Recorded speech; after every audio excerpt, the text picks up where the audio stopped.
Good morning, everybody. Good morning. Today we are taking up gate 53, the next gate in our 108 gates of Dharma illumination.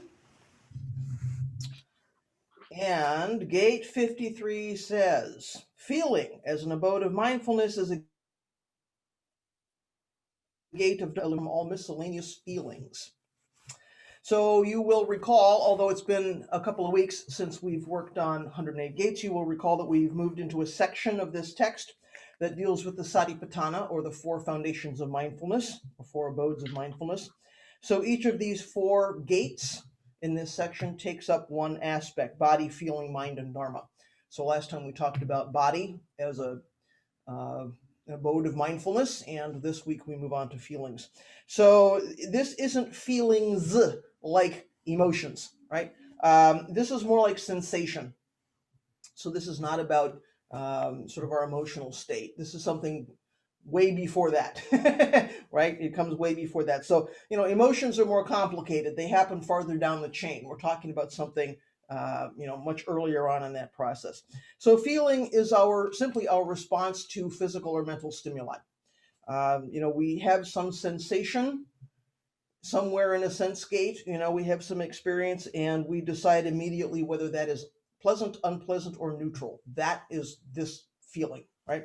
Then, of course, usually being who we are, we take some action based on that decision. We decide this is good, bad, or indifferent for me, and then right away, we want to take some action. So this is our simplest response to sensation or to experience, right?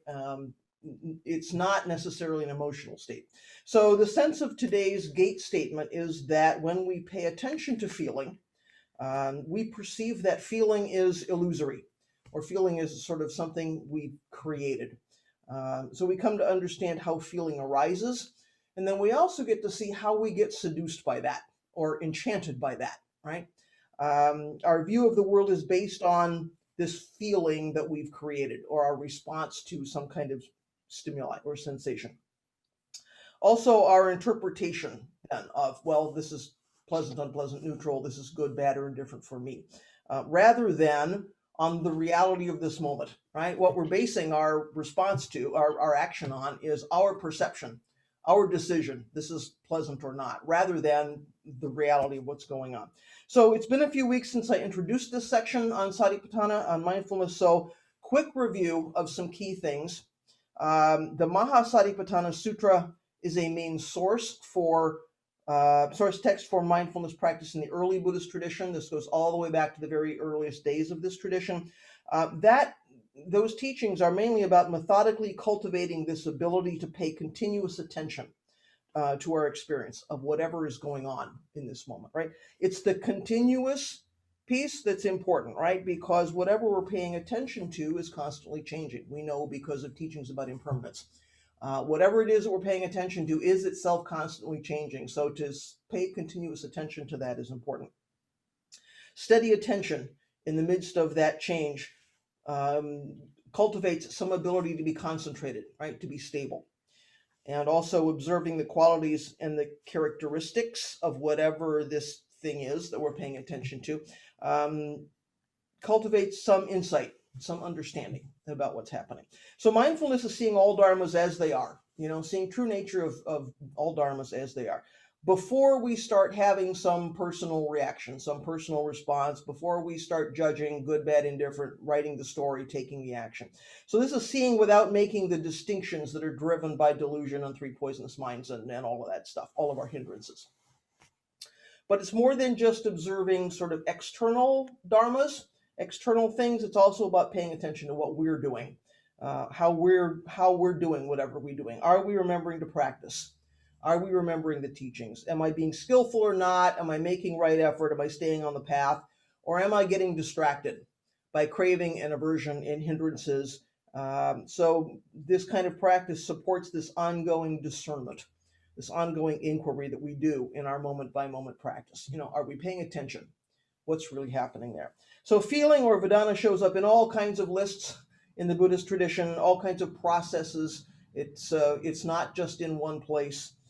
It's the second of the four foundations. It's also the second skanda, among other things. So if you really want to do a deep dive into feeling, there's plenty in the tradition that you can go back and look at. So this whole thing about contact of sense with sense object is the condition for feeling. So we need to have some kind of sense gate making contact with some kind of sense object. That is the condition for feeling. Feeling then is the condition for craving and aversion. So without the sense gates and the sense contact, we don't have feeling. And without feeling, that's what sets up this whole craving and aversion and chasing and avoiding and all of that stuff. So in other words, there has to be some sense contact before there can be feeling. And there has to be feeling before there can be craving. So we see how this chain starts up. We see how this thing unfolds, right? One thing is the condition for the next thing. So remember that in Buddhism, there are 6 sense gates. When we just talk about the body, we would say we have 5 sense organs. In Buddhism, we have 6 because the 6th one is the mind. So whether we have mental, physical sensations or mental sensations, all of that is part of this feeling that this gate is talking about. When we have mental sensations, we also decide immediately, is this pleasant, unpleasant, or neutral? Just like we do for the things that we feel in the body. So feeling is one of the most basic elements in human life, one of the most basic pieces of our experience. It's near the beginning of this 12-fold chain, 12-fold chain of origination. It's the beginning of 5 skandhas clinging to 5 skandhas. We've had some experience, we've had some sensation, we make some judgment about that immediately. There's craving and aversion and clinging and all of that stuff. So the condition or the basis for the 3 poisons that leads to all of the other kind of suffering, right, and delusion is feeling. It's this immediate decision that we make. So pleasant sensations are associated with greed, and unpleasant with aversion, and neutral with ignorance. So right off the bat, we've got 3 poisons. As soon as there's pleasant, unpleasant, neutral, we've immediately got the 3 poisons starting to creep in. So we can get hijacked almost immediately when we have sensations and react based on our habituated thinking. This sensation has always been good for me, therefore it's good now, right? Or this sensation has always been unpleasant, so I'm primed to think that this is going to be bad for me. There's always some habituated thinking in there. So because of our conditioning, we can react to feeling, we can react to sensation without really paying a lot of attention to it, right? Without having some intention about what we're doing, without doing some discernment about what's happening, because it's just so immediate and it's so based on our habits. So our subsequent actions can be happening somewhere which is not this moment. We can project all kinds of things, and we can have some reaction that is worlds away from what's really going on here, right? So mindfulness of feeling can be an important part of our practice. So if I hear some bad news, for instance, my immediate feeling is, I don't like this. And that might be a physical sensation in my body, fear, anger, something. It might be what's going on up here. Immediately I have some sensation and I decide, this is bad news, I don't like it. So I may act as though that news is worse than it is. Maybe I'm somebody who does a bit of catastrophizing. Although, I could act as though I didn't hear that bad news. That doesn't actually exist. That didn't actually happen because that doesn't feel good. I don't like it. I could act as though that information is wrong. Well, I heard it, but it couldn't be true because it's painful to me. So, I'm not ignoring it, but I'm also not actually entering into it. So all this is based on my habits, right? All this is based on my conditioning. So that decision happens very quickly, usually without the benefit of some kind of clear discernment or some kind of inquiry. I just have some response. I hear bad news and I go, oh, wait, no, that can't be true. Or I don't want to hear that. I'm going to pretend that didn't happen. So what's important is the feeling tone that arises when that sensation happens. My senses come into contact with some object, and there's a feeling tone there. The psychologists among us might call that a feeling tone. Whether or not I'm aware of what's happening, someplace here I have some response that says this is pleasant, unpleasant, or neutral. So in a way, being driven by feeling or not being mindful of how feeling arises and where it goes is sort of living in the animal realm of samsara. You'll recall that we have 6 realms of samsara through which we transmigrate. We have gods, humans, demigods, we have hungry ghosts, animals, and hell realms, a lot of hell realms. Somehow in this tradition, there are a lot of hell realms. So traditionally, you were literally reborn in one of these realms. And your practice, your job was somehow leap off this wheel, stop being reborn in one of these realms, somehow, be reborn in nirvana somewhere else. We can also see these 6 realms, though, as 6 states through which we transmigrate on a moment-by-moment basis in this human life. We can be led around by impulse. We can be led around by instinct. When we do that, that is characteristic of the animal realm. So sometimes beings in this animal realm are seen as stupid and servile, unable to reason, unable to use logic, unable to really reflect on what's going on, what state am I in, like what's really arising for me. So beings in this realm prey on each other, right? They get used for food, they get used for labor. This is not a realm we want to be in, or at least not on a permanent basis. So when we're caught up in sensation and feeling, we can sometimes know we're kind of not thinking clearly, right? We're not using reason. We're not remembering the Dharma.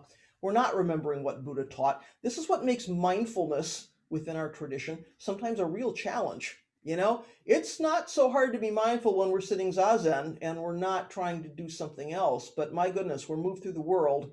We get hit with some sensation, pleasant or not. We look back and think, I wasn't thinking clearly. I said some things I wish I hadn't said, or I did some things I wish I hadn't done. I got a lot of, money given to me, and I went out and bought something, and I thought later, what was I doing, right? So kind of, at least in that moment, we can find ourselves in the animal realm just because we're driven by impulse, right? We're driven by this response. It says good, bad, indifferent. You immediately take some action, right? So that's what kind of makes mindfulness a bit of a challenge for us. So, in that sense, we're using kind of a really early part of our brain, if we want to think about it that way, right? It's part of the brain that exists. It's just fine, but we're sort of using this early part of the brain. So one reason that the human realm is seen as a higher realm in this Rokudo than the animal realm is that because, as humans, we have the capacity to practice in ways that beings in the animal realm do not. We have the opportunity to observe what's happening, to do some inquiry into what is my habituated response to this. We do have the opportunity to study the Dharma and try to recall what Buddha taught and try to practice what Buddha taught. So, we are in a position to work with this gate, right? And to be mindful of feeling. So in that way, we can be grateful that we're in the human realm of the 6 realms of samsara, at least in this form, although somehow we still find ourselves in the other various realms during the day. So early Buddhists taught that we should understand all feeling as painful, even the pleasant sensations, even when we decide this sensation is pleasant for me. Their teaching was we should really understand that all feeling is painful because it's temporary and because it's seductive, right? We can want to grasp that pleasant feeling, and for now it feels pretty good, but immediately we know, I'm worried that this feeling will leave me. I'm worried I'll never have it again. I'm seduced by it into ignoring some other parts of my experience or some other parts of my life. Immediately, craving and aversion arise, and now we're in a world of suffering. Even though we have this pleasant feeling and we're in the midst of something that feels pretty good, we know it's not going to last, and there's suffering attached to it.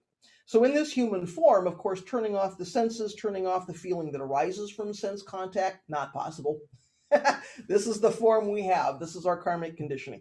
And we can really see why Buddha said life is characterized by suffering. If this is our human form, and we can't turn off this process that says my sense organs come into contact with something, some feeling arises, there's no way to turn that off. We really get to see why Buddha said, there's suffering in our lives. We're probably not going to get rid of that suffering, but we can look deeply into how that arises and how are we responding to that. So since we have physical bodies, we can't avoid this constant chain of sensation, feeling, thinking, emotion, writing the story, taking the action, right? We can't avoid the process. We can maybe be skillful with the process, or at least less unskillful with the process. So, no wonder early practitioners wanted to leap off of this wheel of rebirth and go to a place where this process of arising, of craving and aversion, doesn't keep happening, right? We can really see the impulse for that, the impetus for that. So for us, all this doesn't mean that it's not okay to like chocolate cake better than parsnips. Doesn't mean that we shouldn't have some kind of personal, likes and dislikes. It doesn't mean that appreciating beauty isn't okay, or that having loved ones in our lives isn't okay. And it would be easy to read that this way. Well, we're not supposed to enjoy anything. We're just supposed to like shut all that off and be kind of dead trees, and that it's not okay to have some fun or have some enjoyment or have some beauty in our lives. That's not what this teaching is. This is not saying all of our experiences should be neutral or that all of our lives should be bland. All right, that would be no fun.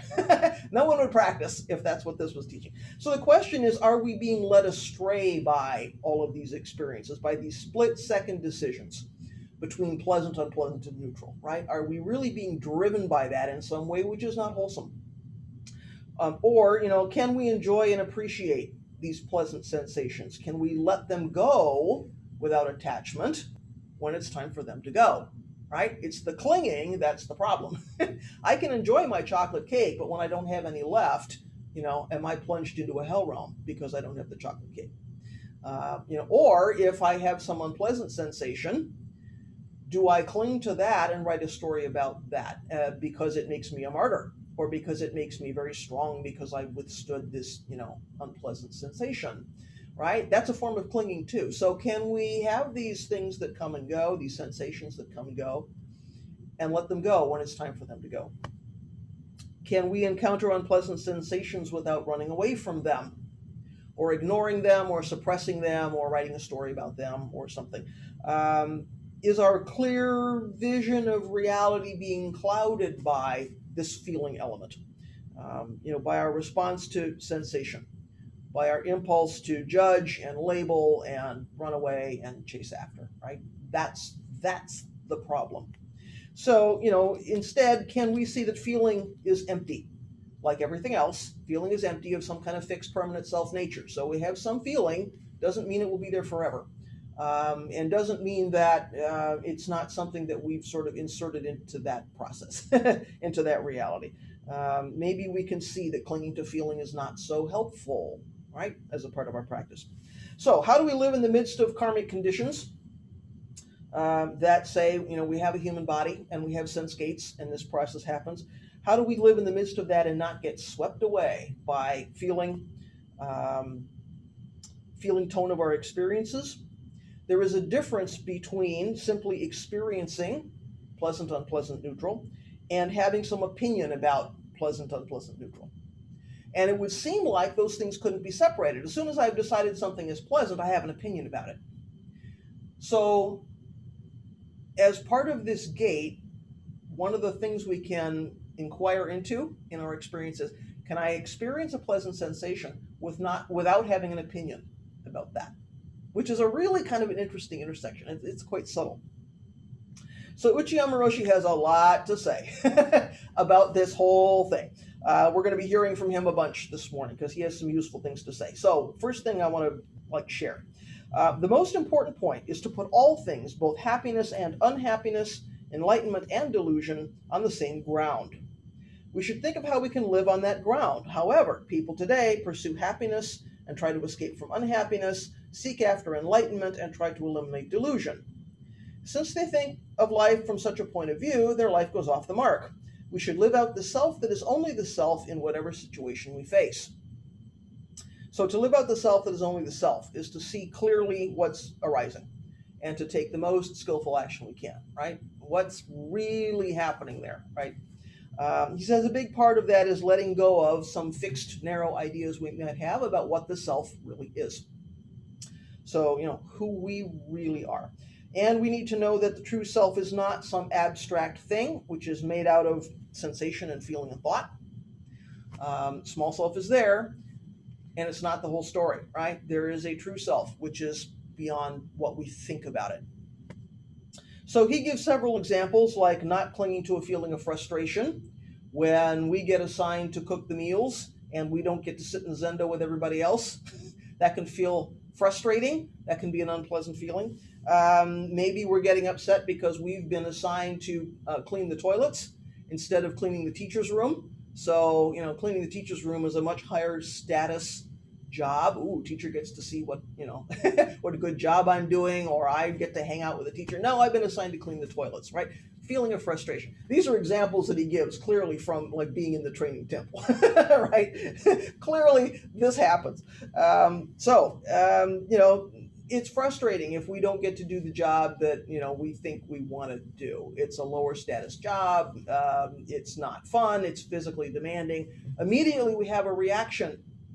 I don't like this, right? So he frequently said that all of our ideas and thoughts are just the secretions of our brains. If you pick up any book of his, probably somewhere in there is this teaching that all of our thoughts and ideas and feelings and emotions and all that are secretions of the brain. He says that's okay because that's the job of the brain. The job of the heart is to pump blood, and the stomach makes stomach juices. And what does the brain do? The brain makes thoughts. So he says this is what it is to be alive in this human form. But can we clearly understand that all of these things are simply secretions of the brain? So if we can, then we don't get trapped so much by habits, right? So he says, you might try looking at all the stuff that comes up in your head as simply secretions. All our thoughts and feelings are a kind of secretion. It's important for us to see that clearly. I've always got things coming up in my head, but if I tried to act on everything that came up, it would just wear me out. So if we have some feeling tone, and we try to act on every one of those things, he says that will wear you out. So better perhaps to do some discernment and to look carefully at what's going on there. Immediately we have some sensation as part of these activities that he's talking about. Pleasant, unpleasant, neutral. Immediately, as soon as we engage in whatever the assignment is. Maybe they're physical sensations, right? It's hard work being a tenzo. If you've ever been a tenzo, you're on your feet all day long. You start at 4 a.m. and you go until dinner, and you're cooking 3 meals a day for everybody in the place. It's physically hard work, and you might think, I don't want to put in that kind of physical activity.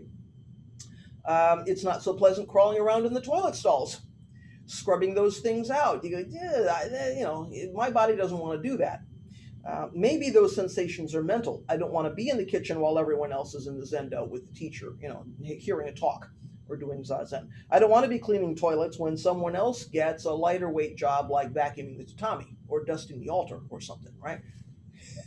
That's all sensation that's happening up here. So there's a reason that during the ango, during the practice period, the shuso or the head student gets assigned, his or her work assignment is to clean the toilets, right? Tenzo is frequently responsible for taking out the trash, gathering up the trash and taking out the trash. It's a reminder to people in what we might consider higher status roles, or maybe they consider higher status roles, that we need to put happiness and unhappiness on the same ground, as Uchiyama Roshi says, and to live from that place. Now, of course, we can get, interestingly, because we're human beings, we can get that all twisted up and say, am I not a martyr? Am I not a wonderful shuso because I spend every morning cleaning the toilets? Am I not a wonderful tenzo because I take out the trash, right? We can justify, as human beings, we can justify just about everything. So now cleaning the toilets becomes a high status job. So we always have to pay attention, right, to what are we doing. Pleasant, unpleasant, and neutral can get turned around really quickly in our human experience. So Uchiyama Roshi keeps pointing out that living based on feeling, based on chasing and avoiding and running around after things or getting away from things, is living in a way that's one step removed from the actual reality that's in front of us, right? We're taking all those actions based on our perception, our experience, right? So there's this actual moment, and then there's the separation that comes when we decide pleasant, unpleasant, neutral. So again, we can fully experience sensations in this moment, pleasant, unpleasant, or neutral. But how do we do that without having an opinion about it? Particularly an opinion about what does this mean for me, right? What does this mean for my happiness, for my pleasure, for my good feeling? So as soon as there's something we call pleasant, we know there's also something we can call unpleasant. So we immediately made a line.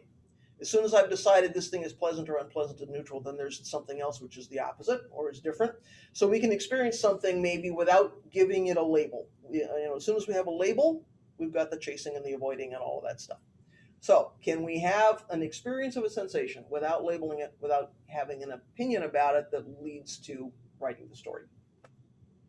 So Uchiyama Roshi ties this quite directly to his big question, which is, how do we balance peace and progress? That's kind of my shorthand for his big question. How do we balance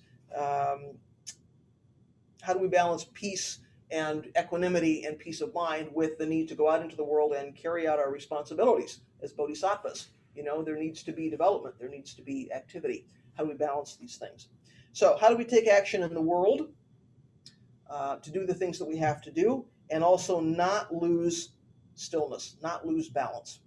So he says, without being tossed about by personal feelings and ideas, just returning to the life of my true self without envying or being arrogant toward those around me, neither being self-deprecating nor competing with others, yet on the other hand, not falling into the trap of laziness, negligence, or carelessness.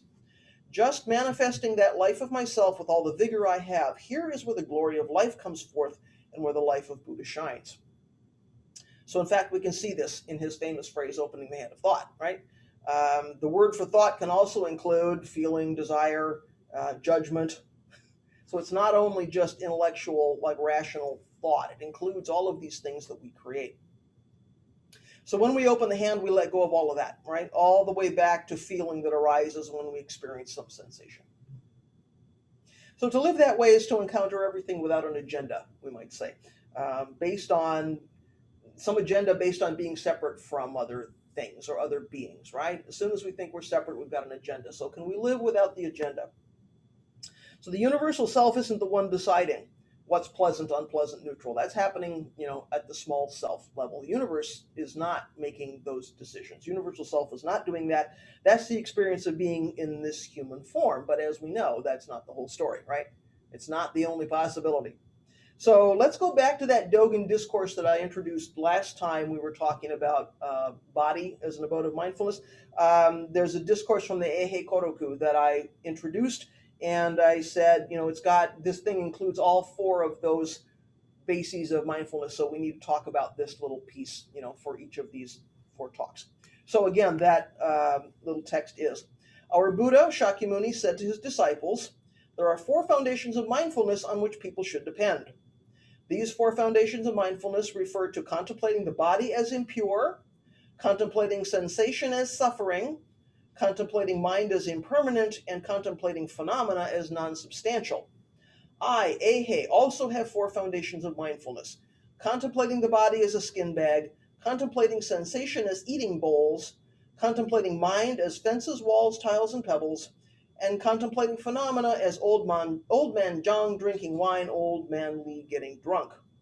Great Assembly, are my four foundations of mindfulness the same or different from the ancient Buddha's four foundations of mindfulness? If you say they are the same, your eyebrows will fall out from lying. If you say they are different, you will lose your body and life. So there we go. So this time it's Buddha saying we should contemplate sensation as suffering, and Dogen saying we should contemplate sensation as eating bowls. So last time I said that my impression about this text is that what Dogen is doing is taking the original teachings on the four foundations of mindfulness and describing them.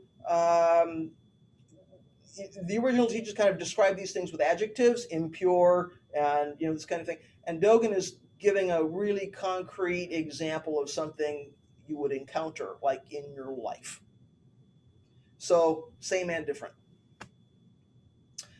A few minutes ago, I said that early Buddhists taught that we should understand all feeling as painful because it's seductive and it's impermanent. So even pleasant sensations are temporary and enchanting, maybe. And the craving and aversion that arise from that feeling are the basis of suffering. So Dogen is making reference to that here when he says contemplating sensations as suffering, right? It's he's making that direct tie. It doesn't matter what our sensation is, feeling pleasant, unpleasant, or neutral. He says, contemplating sensation as suffering. But his view is that rather than labeling these sensations as anything, pleasant, unpleasant, neutral. We can just experience what arises from our senses without making some decision about that, without having some opinion about that. So when we eat, he's talking about eating bowls, when we eat, myriad sensations coming in, all the sense gates are engaged, right? We're seeing food, smelling food, tasting food, feeling it as we eat it. Maybe we're hearing it if it's crunchy. We have some idea about, oh, this reminds me of the last time I had that dish, and is this better or worse than that time? And mother used to cook this for me, and all of these sense gates are firing. So I'm not surprised he chose eating as his example for this. Like, what do we do that engages the sense gates more than that? So what if we just experience the food without deciding anything about it? What if we just experience those sensations without having an opinion? So in one way, what Buddha and Dogen are saying is not really different. They agree that feeling or sensation is the condition for craving, suffering, chasing, avoiding. But Dogen suggests that maybe this chain of unfolding is not completely inevitable. He's saying maybe we're not necessarily held captive by this human form. Maybe there is some little bit of agency we have where we can experience all the things that are happening without getting pulled off course, right? Without getting led astray. So rather than disengaging from the senses in order to avoid feeling and eventually suffering, right? We can fully experience what's happening, we can see it clearly, and we cannot get swept away. So again, this is a little bit like what Uchiyama Roshi is coming back to with his peace and progress, right? We don't have to completely not experience these things. It's not that it's not okay to like chocolate cake, it's not that we have to completely shut off the sense gates or pull back from sensation or avoid somehow sensation. Dogen is not saying everything in your eating bowls needs to be flavorless. He's saying, how do we engage in that? How do we fully 100% wholeheartedly engage in that activity and not get swept away? Which is a real challenge for us, right? So in another of his writings, the Tenzo Kyoken, or the Instructions for the Cook, Dogen says we should use the ingredients we have without making judgments about quality or quantity. So here's another food-related example. Somehow food is a wonderful ground for practice, right? So he's saying, if we're doing the cooking, we use the ingredients we have. We don't need to make judgments about what he actually says in the text is, a soup with coarse greens is not necessarily better or worse than a soup with rich cream. So we use what we have. So Ed Brown, you may know Ed Brown. He wrote about this in the foreword to the translation of the Eihei Shingi that Hojo-san did with Taigen Leighton. Ed Brown is a longtime Tenzo within the San Francisco Zen Center complex. You may know his cookbooks. He's written a number of books on Zen cooking and spoken and taught quite a bit about Zen cooking. So this is what he wrote in the intro and the foreword to the translation that Hojo-san did. So he's writing about this particular piece of the Tenzo Kyoken. He says, work with what you have to work with. This is basic and most profound. We cannot control what comes our way, so we find out how to work with what comes. Ingredients, body, mind, feelings, thoughts, time, place, season, flavors, and tastes. This is counter to blaming one's parents, one's upbringing, society, or others. This is no longer conceiving of oneself as a victim. Why me? Why this? Or omnipotent ruler. Get it together. Grow up. This is contrary to our cultural norm, which asks, how do I get rid of anger, sorrow, grief, or jealousy without actually having to relate to it? To actually relate with things, to move things, and be moved by things is the heart of intimacy, the way of growing in wisdom and compassion, peace and fulfillment. So in this human form, there will be feeling that arises from sense contact. We can't control what comes our way, so we find a way to work with what comes, as he says. That means seeing clearly what's arising and how that's arising, and not pushing the blame off onto others, as he says, parents or society or the circumstances. It means not having an idea about what that makes me. I'm a victim, or I'm a failure, or I'm a winner, or I'm a loser, because immediately, right, it's all on the basis of what does that do for my self-image? What does that do for this one? So this question about how to get rid of unpleasant sensations without really having to engage in them is interesting, isn't it? Because we don't want to engage in those unpleasant sensations. So how do we engage with that without a feeling of, I need to get rid of this? Last week, Shodo mentioned one of her practices is how can she weed the garden without hatred toward the weeds, right? I think it's kind of related here. So, we don't want to inquire into that feeling, that unpleasant sensation, or whatever arises from that. We just want to label it and get rid of it. It's like, my job as a human being is to find out what makes me unhappy, cut that out, get rid of that. That's not part of my life. Well, we know from our practice, A, not possible. B, that's not what our teachers are telling us to do. Somehow we need to fully enter into and understand the unpleasant sensation. We don't want to do that. We don't want to work with what comes. We want to only work with the things we like.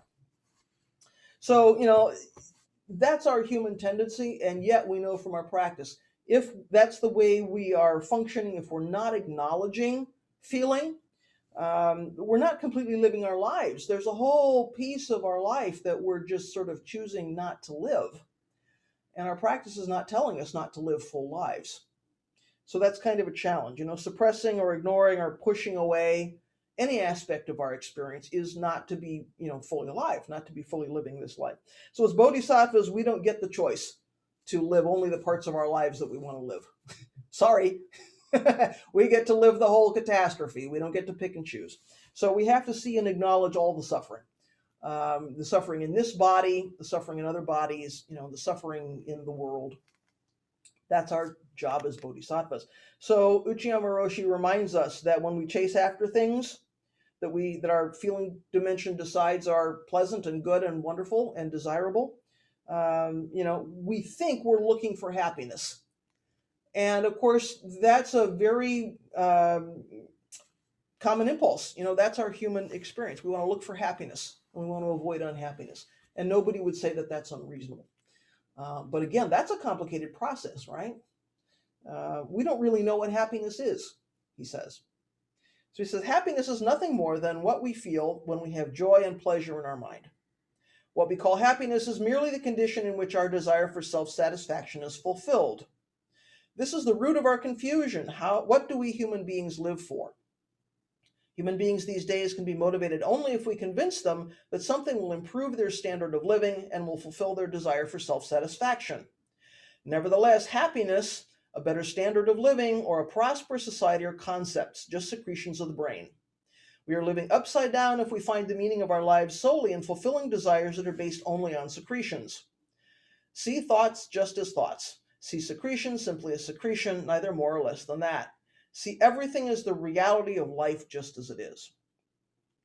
So it's important and interesting to consider that what seems like a pleasant or unpleasant sensation for one person or one being might be the complete opposite for another. So what's happiness for me might not be happiness for you. What's a pleasant sensation for me might be an unpleasant sensation for you. So it's easy to assume, I think, that we all experience suffering in the same way, or that we all experience suffering as a result of the same conditions, or that we all have the same kinds of suffering. We think, well, there's this big universal monolithic thing called suffering. Well, we know suffering is really subtle. And if it's based on our karmic conditioning, then none of us probably is suffering exactly the same way. The conditions that I think are the end of the world might make you very happy. And let's just say we see this every 4 years at a national level, right? So we can't make assumptions about our responses to pleasant, unpleasant, neutral, or other people's responses to pleasant, unpleasant, neutral. What I think is unpleasant, you might find very pleasant. What I think is neutral, you might think is terrific. So as bodhisattvas, if we're out there in the world trying to ameliorate suffering, we really need to look at our own assumptions. This happens all the time in various ways. Sometimes it's something we're perpetrating. Sometimes we see it kind of happening around us. You've got a friend who's trying to solve a problem. You don't actually think it's a problem. Your concern is that this friend's solution is going to make your life worse. Yikes! Where is the pleasant, unpleasant, neutral? Where is the suffering there? Maybe someone you know lives in a way you think is problematic. You would like to help that person solve that problem. And that person says to you, this is my lifestyle. I like it this way. Well, that's difficult, right? You're a bodhisattva. Somebody's doing something you find unwholesome or unhealthy. This person, oh, no, it's just fine. Maybe your coworker wants you to join the union at your workplace. Your perception is you're better off on your own. You're going to make better career advancement without tying yourself to this group. Everyone's well-meaning, trying to solve a problem, trying to live in a way which feels comfortable and wholesome and pleasant and happy. And any of these people you could point to and say that person's right, that person's wrong. Not everybody would agree. Those pleasant, unpleasant, neutral sensations are leading to wholesome action. So in all of these cases, everyone's trying to ameliorate suffering. We could look at all these folks as bodhisattvas, and yet somehow nobody agrees on the nature of suffering. So it's kind of important to look beyond this thing we call suffering. What's actually happening there? Not everyone agrees there's a problem, let alone everyone agrees there's a solution or what the solution is. We really have to be careful.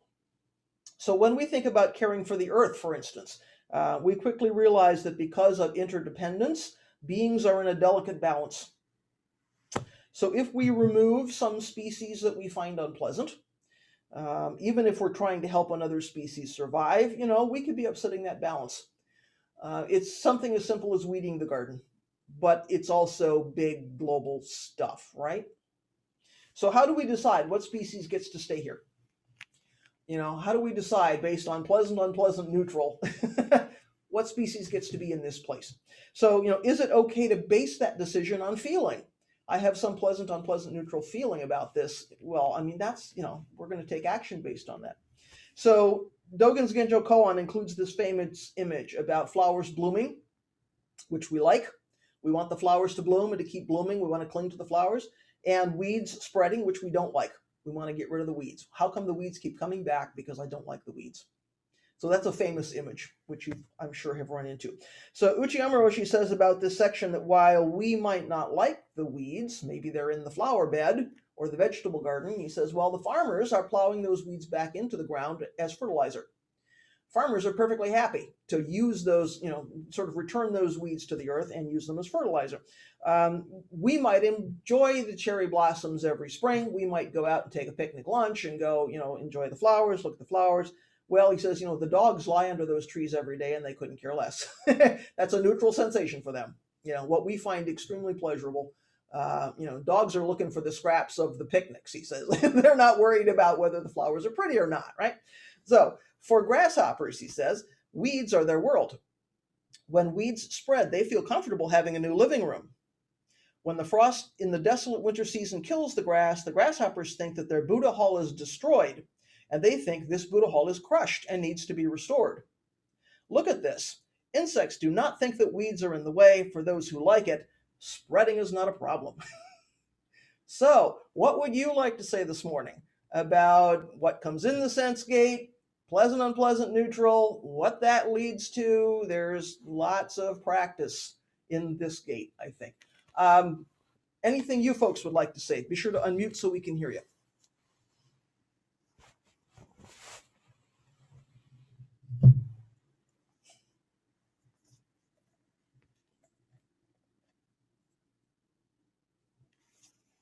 No comments this morning? Doju, please enlighten us. I guess I can make sort of a usual little comment on some of the linguistic stuff. Please.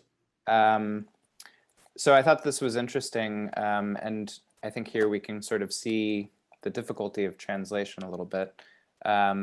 So in Nishijima's translation of this gate, let's see, where was it? Which number is this again? Sorry. 53. 53, okay, sorry. Yeah. So he says, feeling as an abode of mindfulness is a gate of Dharma illumination, for with it we detach from all miscellaneous feelings.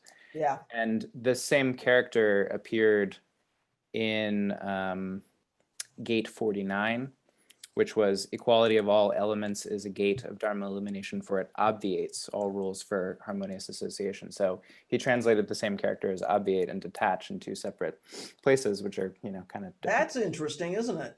And, the character actually means to cut off or separate or something like that. And in the translation of the gate text that's from Tibetan, let's see, let me pull that up here. It was something like cessation. So yeah, so mindfulness of the sensations is a gateway to the light of the Dharma, for it leads to the cessation of all sensations. So the reason that this sort of reminded me of something that Hojo-san talks a lot about, especially in Genzo-e.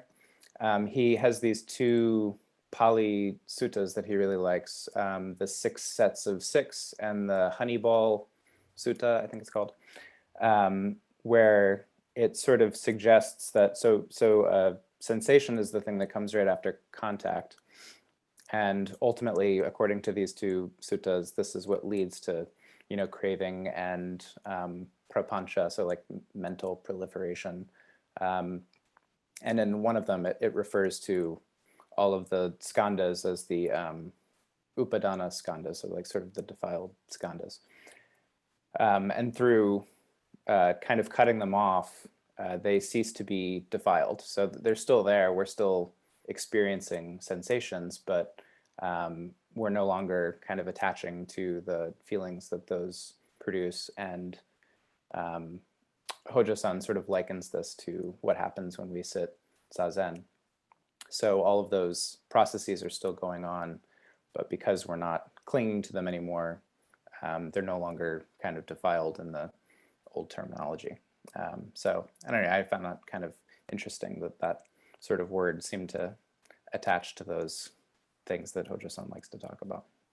Well, that's a really useful way to think about this. So things are still happening, but because we're not grasping and clinging, we've done something with our delusion. I mean, there's less delusion arising, right? So again, we're not, detaching doesn't mean we stop having sensation. It doesn't mean we somehow leave this body because it's not possible. So that's really relevant, because how do we sit in the middle of this thing, with all of these processes going on and not get pulled away, not sort of feed delusion, right? So by simply not clinging, that's the start of the whole thing. Thank you for that. That's really interesting and helpful.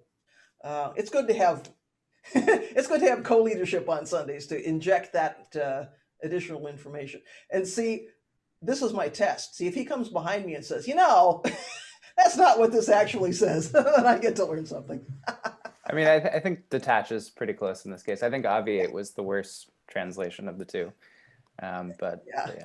That was kind of challenging. So, when I see a word like detach, of course, immediately my thought is this is hearkening back to the very earliest teachings, where the teaching was you sort of, detach. So our challenge is, how do we be right in the middle of it and not cling, which is different than how do we not experience, right? It would be easy to read that more than one way. So interesting. Thank you for that. Other comments, questions, reflections from people this morning? Russ, please. Yeah, this is really hard practice. I really, really appreciate this talk, and I really appreciate kind of the centerpiece of it. But okay, I mean, let's it seems to me this is what we've talked about before. Having compassion is not the same as accepting everything, but I think it becomes more pointed in the events of the last 2 weeks. Yes, I would love to have compassion for those folks who felt angry enough or betrayed enough that they felt they had to take extreme action. But I go, how do I have compassion for somebody who beats police officers with flagpoles, or kills them with a fire extinguisher, or comes right out and says, we are going to hang the Speaker of the House, or puts up nooses? It's like, how do we, when we face something, and Doju and I have talked about this, the kind of the nature of good and evil as in some senses relative terms. I think a koan for me these days is, there is evil in the world. I can't not I can't not have judgments about. I mean, it's dangerous for us to ignore the evil that was committed on January 6th. But you know, how do I not grasp onto that?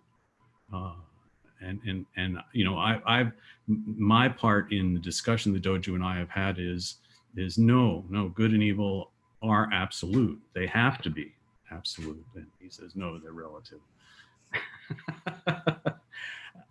It's something I'm practicing with a lot. Well, I think it's something everyone's practicing with. So you've raised several very large issues, which could be other complete genzo-ways, right? Okay, so how do we have compassion for people who are committing acts we believe are unwholesome? Well, you know, so you've raised some of my shorthand, which is compassion is not condoning, acceptance is not approval. We can have compassion for somebody who is in throes of such suffering that he or she commits really unwholesome actions. We can have compassion for that suffering because, as you said, this is somebody who's so angry, feels so disenfranchised, feels so discouraged, so desperate that some kind of really violent, unwholesome activity seems to be appropriate or the only possible response. That's a lot of suffering. As bodhisattvas, we can all have compassion for that suffering. It doesn't mean we necessarily think that suffering arises from a reasonable place or that the action that was taken was reasonable. This is why several times in these talks I've said we really have to be careful about understanding that we don't all think suffering is the same thing, right? So, you know, we can agree or not that these folks are, you know, have a right to, you know, feel that they have suffering. Setting all that aside, we can have compassion for the fact that there was enough suffering that some unwholesome activity arose. That doesn't mean we think that activity was good. So, you know, in our bodhisattva practice, as we're trying to sit quietly, can we approach those activities with that kind of heart and mind? That's not easy, but I think it is helpful to sort of remember compassion doesn't mean condoning. Accepting that there is suffering doesn't mean we think that suffering is okay or that the results of that suffering are okay. It's not easy. It's absolutely not easy. I've forgotten the second half of what you raised. That was the first thing you said. What was the second thing you said? Oh, I was just ranting. I don't know if I.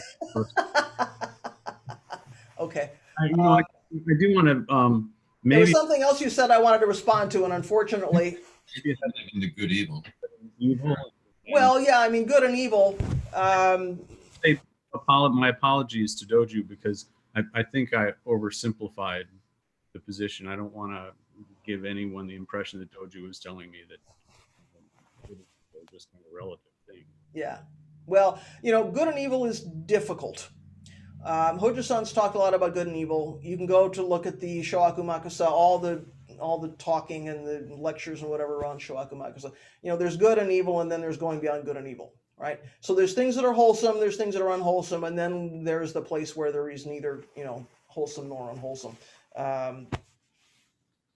You were saying we need to not ignore. That was the other piece you were saying. We need to not ignore the events that are going on around us. Absolutely right. As bodhisattvas, we can't ignore suffering. The challenge is, what is our response to that suffering or our response to those activities, right? Because we know sometimes not taking action is a response. Sometimes not taking action is a skillful response. Sometimes we feel called to take some activity. So I don't think anybody, so when we're saying we're not going to judge, label, pleasant, unpleasant, neutral, that's not the same as saying we're going to ignore what's going on. And it would be easy to read it that way, but that would be about we're detaching from the world. Teachers are not ever telling us to detach from the world. They're saying be right in the middle of the world. Now, what we can pay attention to is what's happening here, right? Are we getting swept away? Are we getting seduced? Are we getting overwhelmed? Is there a tidal wave of feeling that's coming through that's making it very difficult for us to do clear discernment to act on the wisdom we have, to act on the compassion which is already here. That's the problem, right? So not taking action is not the same as ignoring. And again, all this gets really subtle, right? Sometimes the compassionate thing to do is not to do anything, but sometimes the compassionate thing to do is to go out in the world and do something. There's no one answer for that. And it's different for every person because of our karmic conditions. Some of us have skills we can use. Some of us say, well, I don't have the skills to do whatever that is. We have to use the karmic conditions that we have. That's part of our job as bodhisattvas. This body, this life, these circumstances are the ground of our practice. So for me, some of you know, I volunteer with the Red Cross. I'm on standby for deployment to Indianapolis in case something happens in the next week or two. That's what I can do. Other people can do something else, right? And I don't do that as anything other than an individual. That's my individual response, right? That's what I can offer, so that's what I do. Other people can offer something else. We all have to do some discernment about what that is. What is skillful and appropriate for us. So there's no simple answer to that. And that could be another week's worth of, of conversation. And I think it's an ongoing conversation. Good and evil is a wonderful thing to dive into in our practice and kind of study and work with. What would others like to say so I don't hog the floor? Hoshin, please. What we're just now discussing makes me think back to Suzuki Roshi, and maybe it's in Zen Mind, Beginner's Mind, I can't recall, but he's talking about dealing with anger. And, it's such a strong emotion, and it's something that can be just impossible to not be swallowed by. So I was thinking about how, in response to what you just said, we start with ourselves, and to the really difficult, hard emotions within this practice, you become more porous. So like Suzuki was talking about becoming angry, he wishes he could just be angry and then it just goes away, just like a quick thunderstorm. Most of us can't do that. I sure can't do that. But that's something I aspire to. I don't want to be the problem myself. I don't want to be that part of it. So that's my offering to this. Yeah, and so, really relevant because it goes right back to I have some feeling in my body that I maybe call anger. I don't like it. So now I have the anger toward whatever I don't like, and I have the fact that I don't like that I'm angry. I mean, really, we see how this thing can spiral immediately. One unpleasant sensation on top of another, on top of another, on top of another. And of course, it's never actually that pure. As soon as I don't like something, I'm angry. Now I'm angry. So some part of me is unhappy that I'm angry because that doesn't feel good.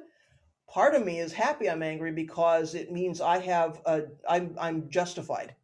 I'm morally justified in being angry because I'm a good person, right? I mean, really complicated. It's not as simple as, well, there's one sensation and we respond. I mean, as human beings, it's really complex, which is why we have to do the discernment, right? It's why we have to sit down and be quiet and say, what's actually arising? And then we have to own it. And boy, we don't want to do that either. If I'm feeling martyred that I'm doing something because now I'm a, poor suffering person, I don't want to undo that because that feels good. That's a way to build my self-image. It's like, well, I can see that that's not wholesome, but golly, I'm still clinging to the fact that that's a pleasant feeling in some ways for me, right? So it takes a lot of courage, I think, to do this practice because there are things that we're clinging to, things we know we're clinging to, kind of don't want to give that up. And yet somehow, the compassionate thing for the world is we give up our unskillful behavior. We give up our delusion, even if it feels good. There was a point in my practice where I kind of realized, if I give up the chance to sort of blow my own horn, if I give up the chance to sort of build up my self-image, that actually is an offering, right? that is an actual compassionate offering in the world because I am not perpetuating my own unskillfulness. Somehow that was encouraging to me in my practice. You know, it's like I got to watch when I was sort of putting myself out there and looking for some kind of adulation or some kind of praise or something. It's like, you know, not doing that is an offering. Just if that's useful to anybody. What else would anybody like to say this morning?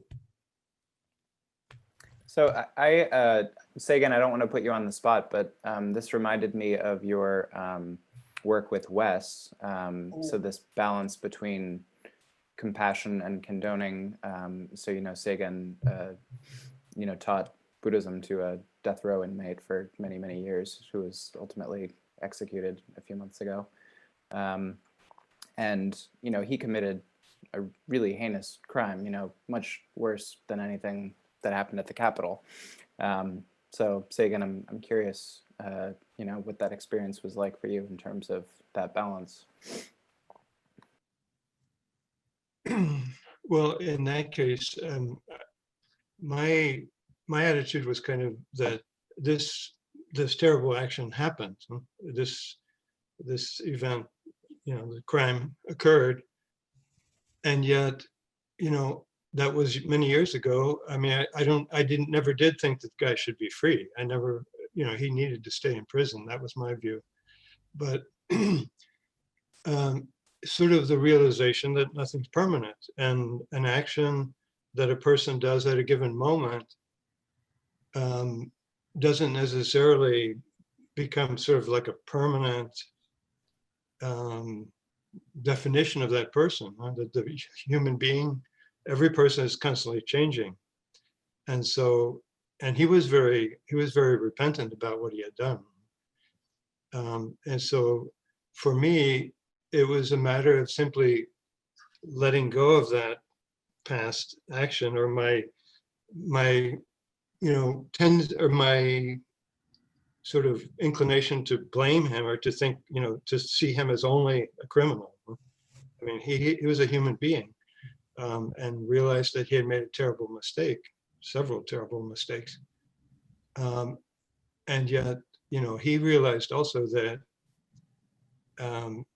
that there was really, that action had happened, and that there wasn't much he could do about changing that reality from the past.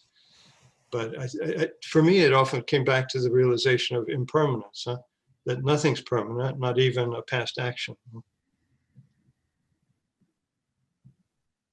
Good. Thank you for that. Yeah, you have a unique perspective there. Thank you for sharing that. Other things people would like to say? Iris, please. Thanks. Something that I'm having a hard time with is so listening to what everybody else is saying, I guess with, you know, what happened at the Capitol,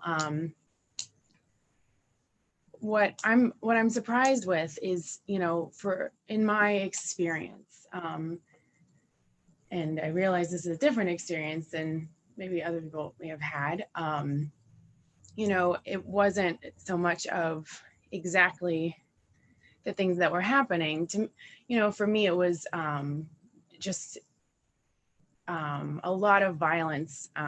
There was very overtly, you know, racial and anti-Semitic. And I think speaking from, you know, my ethnic identity, I'm very saddened that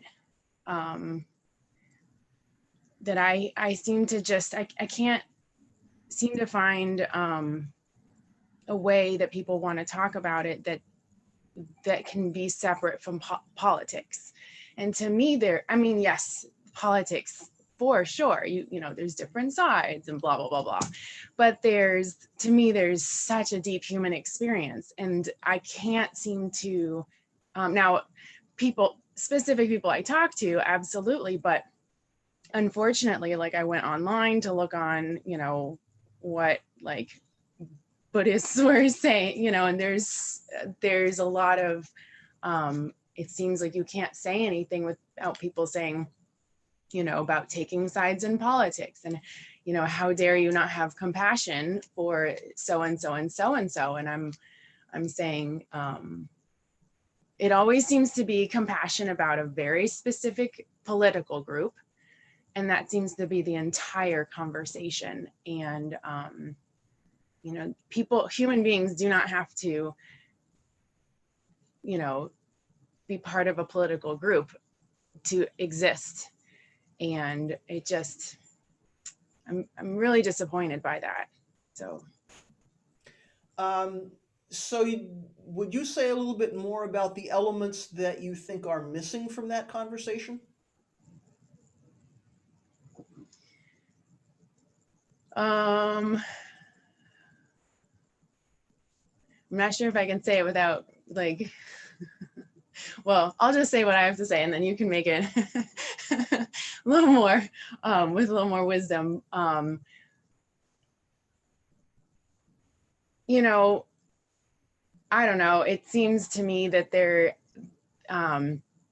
because people are so focused on politics, there seems to be kind of a, in my opinion, kind of a rupture within mainstream identity that's like, that's freaking people out, a very specific group of mostly white people that that seems to be very upsetting to people, because it's you know, when people throw out things like civil war and stuff, and then everybody's like, but you can't have a civil war because these are within our families and neighbors. It's not like geographical, you know. So I don't know if there's like an identity thing that is happening. I'm not sure exactly, because I don't really identify with that at all. But it seems to me that's 100% the conversation. Well, I don't know about 100, but that's the conversation I'm overhearing, that I'm just like, to me, seems to be more about like individuals who are maybe upset about a family being torn apart and neighbors being torn apart. And these are all very, very real things. And to me, of course, I'm talking about human experience, you know, like, and that's not what we're talking about. It's, again, you know, but you're a liberal, or you're a Republican, or you have conspiracy theories, or you have whatever. And that's also true. But I'm like, I think it would be so, but I even feel like not at all a part of the conversation, because I'm like, but I don't, you know, if you put on my political identities, like, I get very, very bored of the conversation. We're missing so much. So Okay, so I think you're raising something which is important to bear in mind, which is that it's easy for us to put a label on some being or some situation or something and say that is the entirety of that Dharma's identity, right? It's so much more complicated than that. I mean, we're all members of various kinds of groups, and I don't mean we've gone and joined a group. I mean, we have, you know, characteristics that we share with other people. So when we look at a situation like the violence that unfolded, you know, at the Capitol, it's easy to say, well, there's this group and then there's this group, and that's the entirety of the circumstance. But when we learn more about the people who are involved in whatever capacity, of course, they're much more complex than that. You know, there are various kinds of suffering, there's various kinds of identity, there's various kinds of allegiances, you know. So it can be a challenge to back up and say, what's the larger picture? Some of us are going to be engaged in some study of beneficial action. And one of the questions that keeps arising for me that I want to keep throwing back to the group is, you know, all of this suffering has a beginningless beginning and an endless end. There's fingers everywhere. It's tied up with, you know, suffering is tied up with a lot of things. It's not like we can point to something and say, this was the beginning of this issue or this problem or this way, right? It's way more complicated than that. So to reduce it to, well, there's this group and this group, maybe that's where we start, you know, but we've got to look at what's the broader piece. So I think I can empathize with Iris's feeling that it's, you know, the entire conversation has become too simplified, that there's pieces of the conversation that aren't happening or haven't happened yet. So for us, this is why this whole beneficial action project is not a 1 month thing. We're going to take at least a year, because we're going to unearth pieces of this conversation that haven't been had, or ways that we haven't considered what suffering looks like in the community. Because to simplify it is not entirely helpful. So I don't have an easy answer for you, Iris, but I appreciate that you've broadened the conversation. Because again, when we get back to the topic of today, or the gate for today, it's easy to just say pleasant, unpleasant, neutral. There's hard lines there. We make a choice. If we choose that something is pleasant, it's only pleasant. Well, no. I mean, nothing is that simple, right? These things can actually be quite subtle, which is why we need some level of inquiry and discernment, and why this is not a gate we just go through one time and say, there, we've got it. And we can see just from the conversation this morning how this gate shows up in so many areas of our lives. We can watch ourselves picking and choosing and labeling and taking action based on that over and over and over and over and over. I'm not sure I added anything to what Iris said, other than to say I appreciate her broadening the conversation. Things that others would like to say this morning? Kata, we'll give you the last word, and then we'll wrap up and go on to our World Peace Ceremony. I think, hearing Iris talk about her struggle to find common ground really resonates with me. It just poses the question for me, how do I position myself with respect to working with somebody who have fundamental differences? Do I simply reject that person, or do I try to find some form of commonality, knowing that it might not be sufficient to actually change the person, but it might be a little bit more consistent with my commitment to try to change something, not by accentuating the differences, but maybe by creating some commonalities. Whether that results into a fundamental change, I think it's kind of out of my hands, but I think the effort, or at least I'm telling myself that the effort is worthwhile. Well, I think so, because if we discover the commonality, I think we're not creating the commonality, we're discovering the commonality with another being.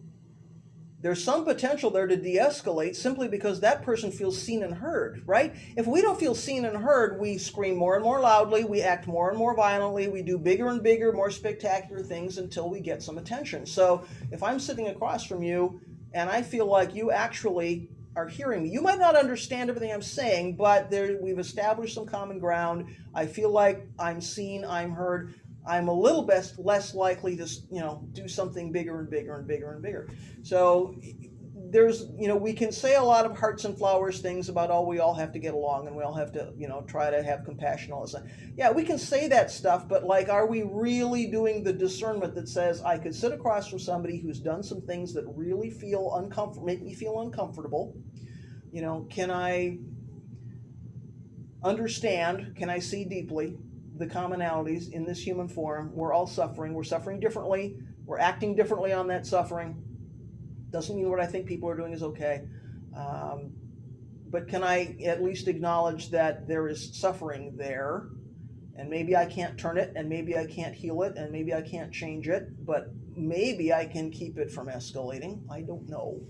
It's difficult. It's really difficult. We're seeing divisions now that seem to be more heightened, and it probably isn't that they are more heightened, maybe they're just getting more attention.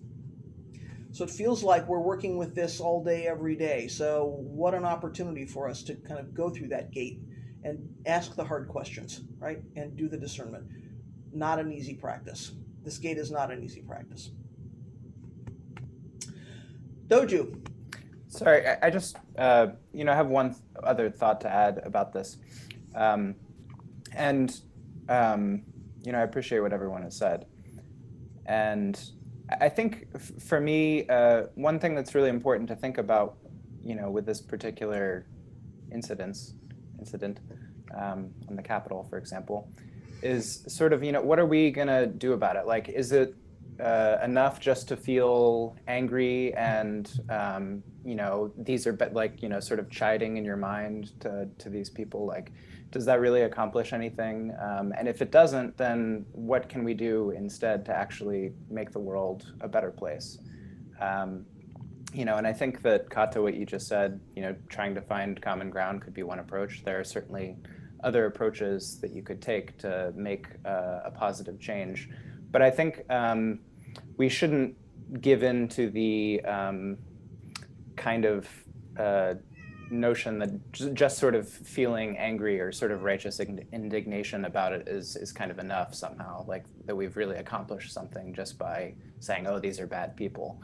You know, that may be true. You know, I'm not denying that, but I don't think that simply having that thought and then just being like, oh, I'm good because I'm not like them is really enough, you know?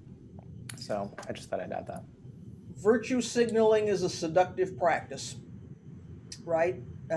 We all want to think we aren't bad people. We all want to think we're doing more good in the world than not, right?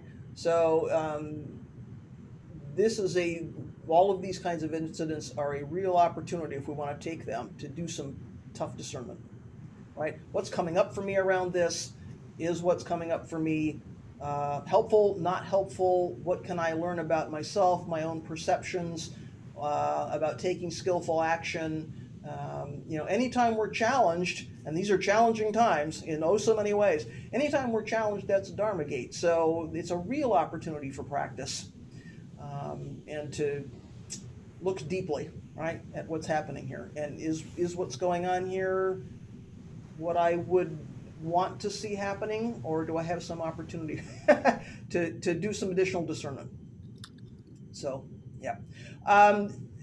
Okay, Russ, final comment from you, and then we need to, it's a huge topic, I get that it is, and believe me, this kind of energy is why we're doing this beneficial action project, so the energy has somewhere to go. Russ, please. I really appreciate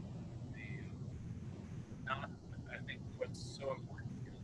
We're having a hard time hearing you, can you? Sorry, is that better?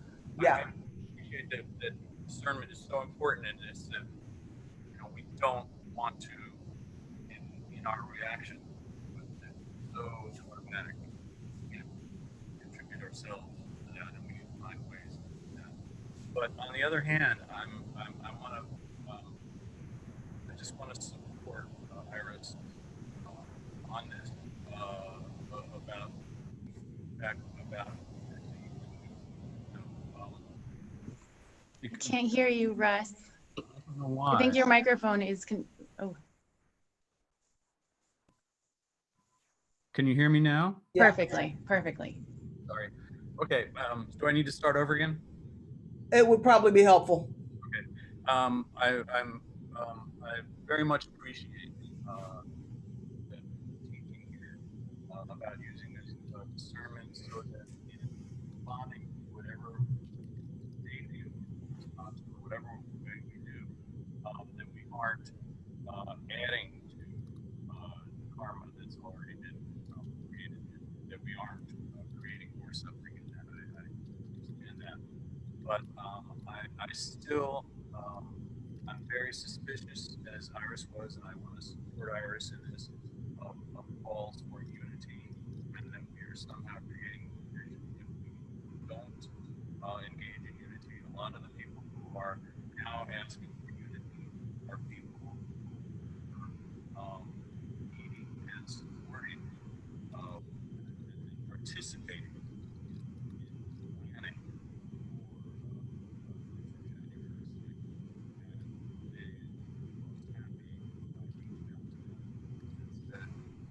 I don't think we can hear you. Yeah, you're dropping in and out. So we got some of it, which is good. Okay. Given the time and that we still have a world peace ceremony to do, and also recognizing this is a huge ongoing conversation, and in no way do I want to cut off the conversation, you know, in the larger Sangha life, let's go ahead and wrap up for now. And I'm thinking, Hoshin, maybe you want to do some announcements while I set up here, and then we can do world peace. Yes? I got to set up too a little bit. Can Okay. we leave it afterwards? It'll just take me a moment to get things shift around. So Whatever you want to do is okay with me. You tell me. let's do it this way. I'll do the Bodhisattva vows, and we will ring you out. And then from there, I'll move my computer and we'll do the world peace, and then I'll do the announcements. Cool. All right. All right. Thanks, everybody.